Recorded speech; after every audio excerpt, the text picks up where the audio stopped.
Hello, Ollie members at University of Pacific. This is Mike Agron saying thank you for inviting me back for my fourth musical lecture and journey. And I can't wait to share this one with you. Last spring, we did This is Sinatra, celebrating the man, his music, and cultural impact.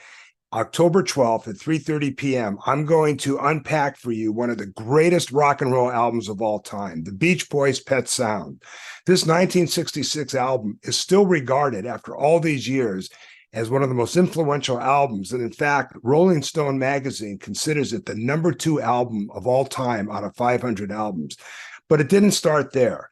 The Beach Boys came on the scene in 1961. I was growing up in Los Angeles, and I was about 12 or 13, and I was immediately smitten by their gorgeous harmonies, the sounds of surf, the sounds of girls and hot rods. It was just the greatest. And they created the California sound.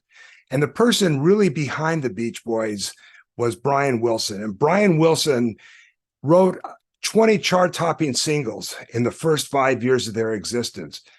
But by the mid-60s, he was ready to leave all of the sounds of surfing and girls and hot rods in the rearview mirror. He wanted to move on. He wanted to create his masterpiece. And that masterpiece was Pet Sounds. And Pet Sounds, which had such songs on it as God Only Knows, Wouldn't It Be Nice, Sloop John B., Caroline No, are not only songs we listen to today, but were very influential on the Beatles' production of Sgt. Pepper's. The Beatles said if it would not have been for Pet Sounds, there wouldn't have been Sgt. Pepper's.